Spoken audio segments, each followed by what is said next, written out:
morning and good afternoon everyone, and welcome to this webinar, DMPs and CDPs and CRMs, oh my. My name is Ruud Verstraeten, I'm Director of Content Marketing here at Laconic, and I'll be the host of this webinar today. Today we invited Corey Munchback to talk about how to manage customer data in a way that actually allows you to create a single source of truth out of data and engage with your customers and prospects in real time, wherever that may be. Corey will talk about the role of the customer data platforms in this as well. Corey is Director of Product Marketing here at Laconic and has a rich background in marketing technology. Before we get started though with the main part of the presentation, I have a few housekeeping items. We have slotted about 25 to 30 minutes of presentation for this webinar. We have a few minutes of Q&A after the presentation, and if you have any questions you can drop them into the chat box in WebEx. And lastly, we'll be recording this webinar and we'll be sharing the recording with you as well afterwards. So without further ado, Corey Munchback. Great. Thank you for that introduction, Ruud. Hello, good afternoon, good morning, wherever you're based. Thanks for joining us today for our webinar called DMPs and CDPs and CRMs, oh my. Our objective today is to talk about what gets in the way of maximizing your use of customer data and to suggest an alternative approach. So we've got three main topics that I'd like to go over today. The first is a quick overview of why, in my view, marketers have had such a significant difficulty creating a single view of the customer. Then we'll talk about your options for housing your customer data and why it's so important that you have a mechanism for understanding your customers as holistically as possible. Full disclosure, we don't believe in a 360-degree view around here, but we do believe in getting as much information as you can in one place. And then our third topic, the star of the show, is about customer data platforms, what they are, and why you should think about using one. Marketing used to be easier. I don't think it does justice to us marketers to say it was ever easy, but it was definitely simpler. And then the internet happened. And then social media and mobile devices happened. And all of a sudden, relatively speaking, marketing is far more challenging than any of us probably ever imagined. This, by the way, is called a Tetraminx. It's a 15-sided Rubik's Cube, and they made it out of a 3D printer. Along the way, the supposed holy grail of marketing has been to create the elusive single view of the customer, a task that gets increasingly more difficult as humanity as a whole creates more and more data every single day. Now, it's been more than a decade since Gartner started talking about the idea of the single view of the customer and all of the apparent benefits that would accompany it. Those benefits included, for example, delivering cost reduction by providing a platform for consolidation, for example, the number of call centers, and standardization of processes. They'd also get cost reduction by fixing data quality issues that create a need for manual reconciliations and lead to wasted sales and marketing expenditure. Another benefit that they anticipated was gaining an improved ability to handle risk exposure across product and functional silos. Another was gaining potentially large revenue and profitability upside in terms of improved customer cross-selling and retention. And finally, delivering a better, more consistent, and more valued customer experience. Now, in and of themselves, these are all very compelling reasons why one would want to achieve this single view of the customer. And I thought number 5 in particular was especially prescient given where we are today with such empowered consumers around us all over the place. But here we are in 2015, more than 10 years later, and I'd argue that our holy grail has become even harder to come by. So what happened exactly? Now, there are two reasons that have sort of colluded to make this a huge mountain to scale. The first is how customer expectations have skyrocketed, and where it may once have been enough to get someone's name printed on a mailer or an email properly addressed, that's a far cry from the type of recognition consumers expect from brands today. Combine that with the technical and logistical nightmare of trying to unify disparate sources of data from across systems and departments and channels, it's quite apparent that it isn't really just one thing that's gotten in the way of the single view. It's basically everything. But there are 5 sort of overarching issues that most marketers seem to attribute to their integration challenges. The first is organization. Marketing departments are just poorly structured to successfully collaborate and share across functions and channels. According to an Experian study, only 43% of global digital marketers said their organization was really expert at data integration. So you can imagine, as no one working together, how difficult then that becomes. The second is strategic.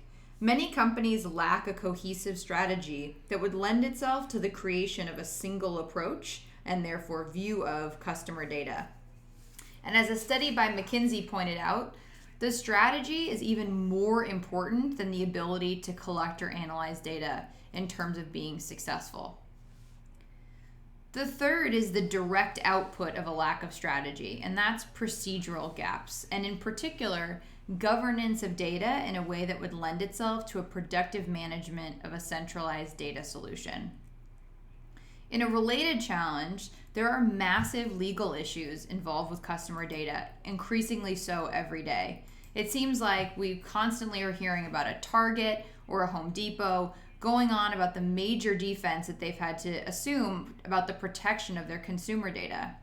And a Forrester study interestingly observed that companies who are customer obsessed, those who are putting their resources and efforts into engagement with customers and prioritizing that over all other business priorities, they invest and prioritize security and risk more than companies, in fact, who are less customer focused overall.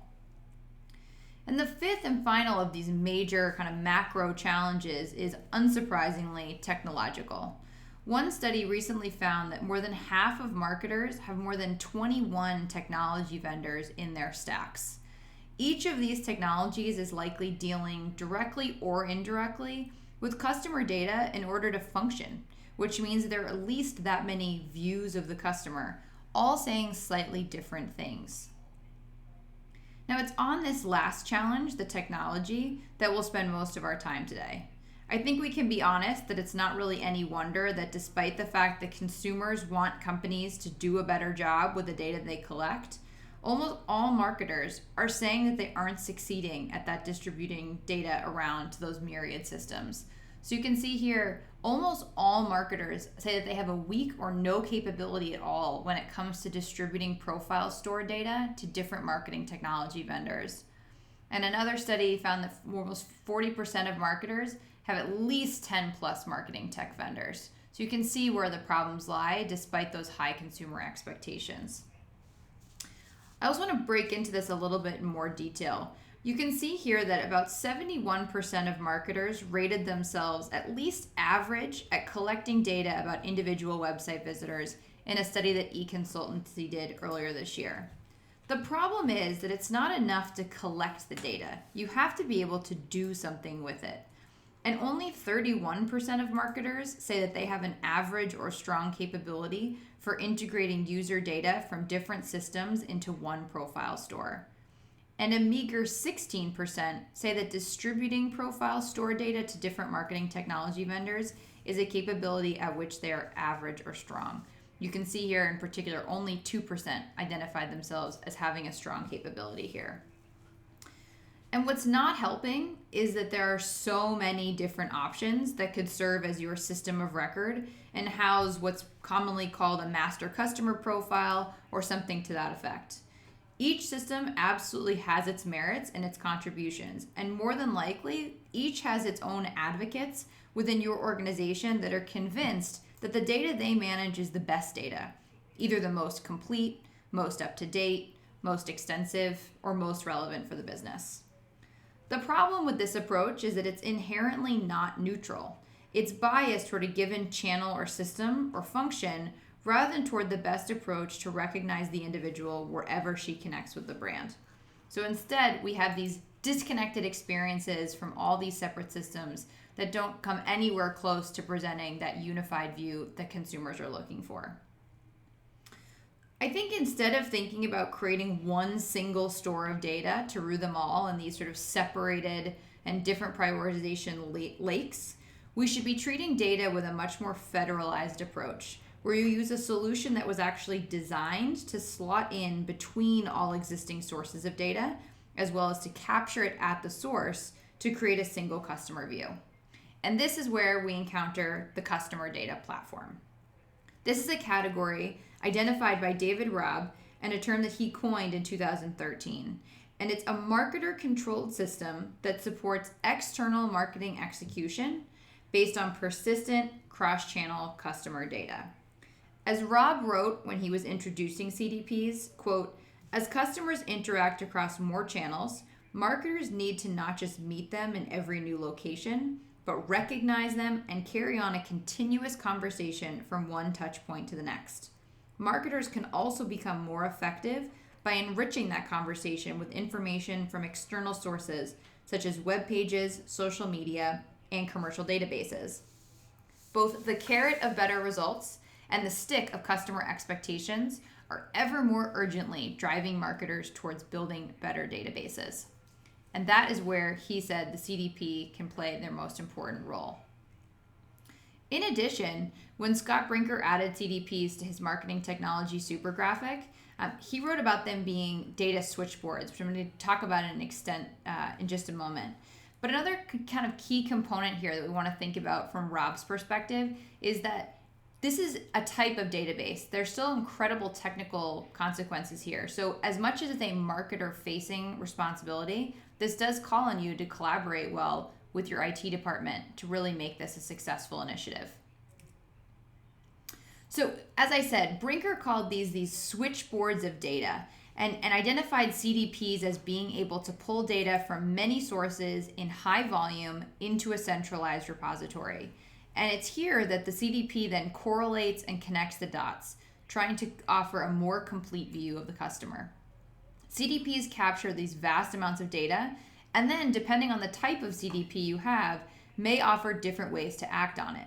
That could include predictive analytics or being more of a campaign management sort of central nervous system. But regardless of sort of the key role it plays, integration is massively important, arguably paramount.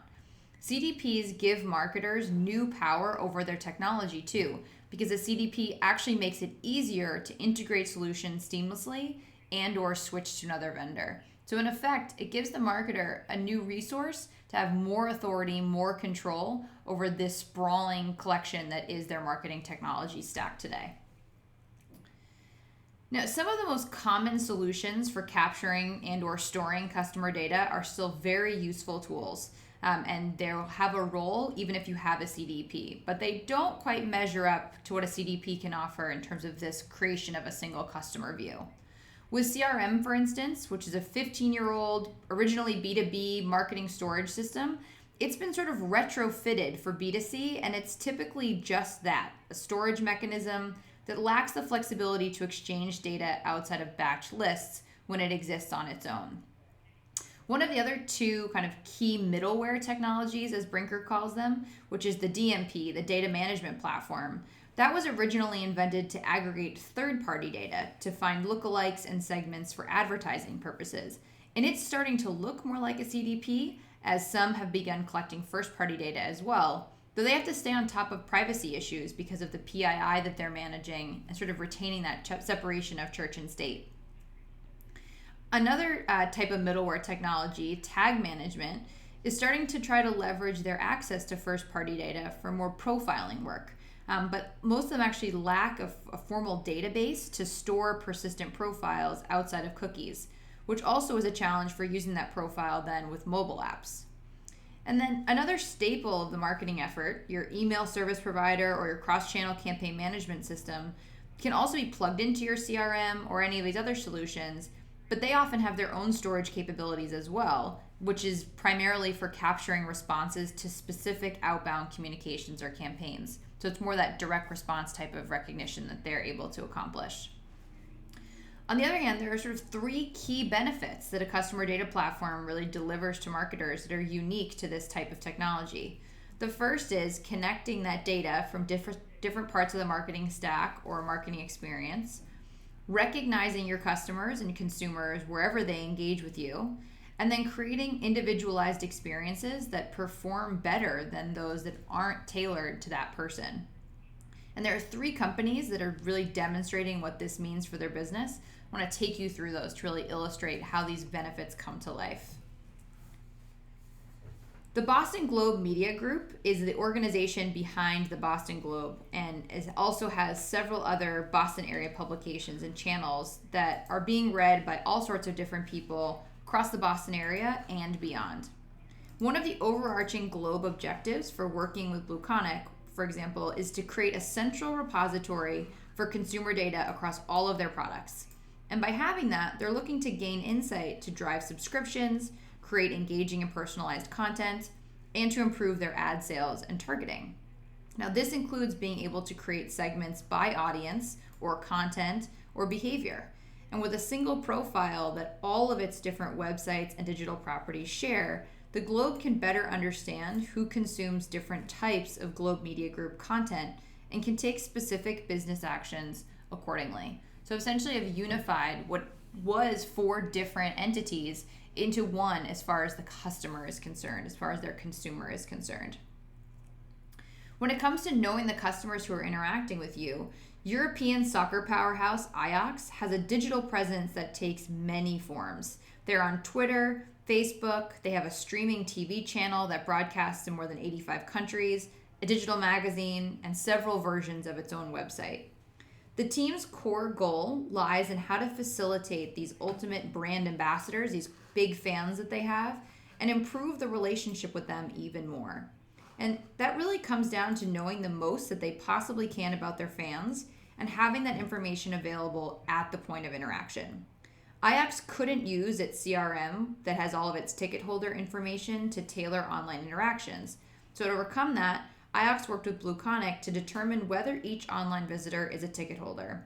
And if they are, then BlueConic retrieves that known customer data from the CRM, combines it with data regarding the visitor's online behavior, and then offers personal relevant content. This is, for example, extremely valuable when Ajax wants to offer tickets to its most loyal fans at a particular time. This gives Ajax precise insight into who they're dealing with, and also allows them to better facilitate fans on mobile devices as well. They've got that registered fan behavior and only store those data, and now they're starting to be able to actually do these real interactions across devices with fans. For example, they can refer someone who previously purchased the home uniform to the app directly with an away kit offer if that's where they happen to be present. So truly cross-channel communications based on knowing these customers wherever they are. Now, A&WB, which is the Dutch equivalent of AAA in the United States, knows that customer satisfaction and loyalty can be increased by closely matching visitor segments to their online experiences across channels. But they really needed a partner to sort of make that connection between the visitor data and the personalization, because they are very concerned about maintaining user privacy and thus wanted to tailor experience without using the use of PII, so essentially relevance based on an anonymous visitor. They used BlueConic to create profiles for anonymous visitors and to analyze visitor behavior on the site in order to record their interest and preference. So for example, the countries and activities in which they might be interested, they get registered. And then based on this information, A&WB, which had developed various cross-sell and upsell campaigns, was able to offer the most suitable products and services in real time to that unique individual. Now, we've covered a lot in the last few minutes or so I just want to take a few minutes to summarize where we are, our key takeaways, and before I leave you some additional resources. So the first is that data integration is a tall task, but an increasingly necessary imperative in order to engage with your customers. Existing solutions for managing customer data contribute important facets of the single view, but they can't serve as a system to bring them all together. So it's this different approach provided by a CDP that you need to investigate. Now, on this slide, I just want to take you through some additional reading material because there's been a lot said about CDPs, particularly in the last year or so, and that may be of value to you as you look into this further. So the first is a blog post by David Robb, who I mentioned earlier, about how these customer data platforms tear down data silos and what that really looks like. Another, I'm sure many of you are familiar with the marketing technology landscape super graphic that Scott Brinker puts out. But when he reintroduced that for 2015, he included a long description about this middleware category and CDPs in particular and why they're a really powerful offering. This report on here by James McCormick of Forrester is all about customer recognition and how customer insight absolutely has a future that's contingent on the ability to recognize the consumer. I also wrote a blog post about this, summarizing some of today's points. And we also have an infographic that will be out tomorrow that we'll be sending you in your email. So take a look for that.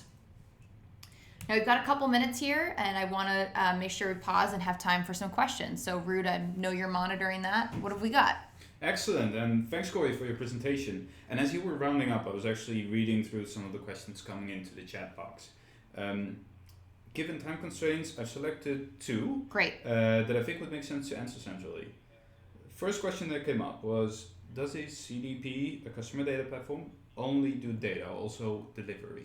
It's a great question. This is actually sort of an evolution from the initial version, if you will, of a CDP. So when David Robb introduced it 2 years ago, as I mentioned, his focus was on this data integration component. But just in the last year or so, he specifically very recently, but over the last year, we've seen sort of an evolution in this category where delivery capabilities have been added in. And the main logic behind that is that when you have this information, the whole point of getting it all into one place is so that you know that person to best tailor the response. And it's can be difficult or more challenging if you have to redistribute that out to trigger the interaction. So a lot of CDPs are adding that delivery mechanism in, so we have to be able to trigger whatever action has been decided is the right one for that individual. So that gets at the point of being able to do it in real time. So I expect that we'll see more of that. That's kind of the point of view as well of Rob and others. But that delivery piece being really critical to sort of close the loop between recognition, sort of making the decision and triggering the best delivery response back out.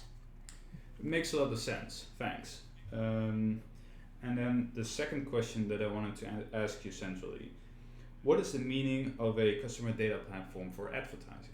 Yeah, great point. So CDPs initially were designed for marketing technology to be part of that marketing tech stack. I'm really fascinated by the trends we're seeing around the convergence of advertising and marketing technology. We could spend a lot of time talking about just that topic, but importantly, when we think about the data that a CDP houses, this rich, incredibly vast set of information about your customer that you're collecting, your consumers and your prospects, there's a lot of application for advertising.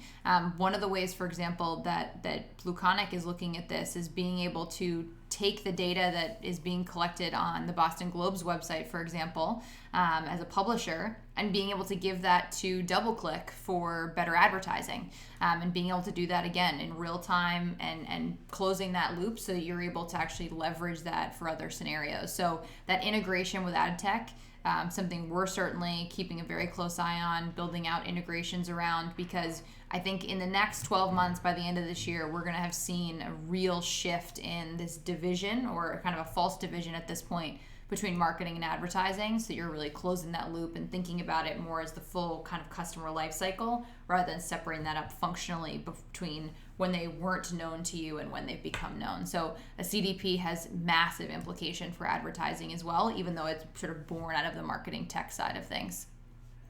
Okay, a lot of benefits for the advertising side as well there.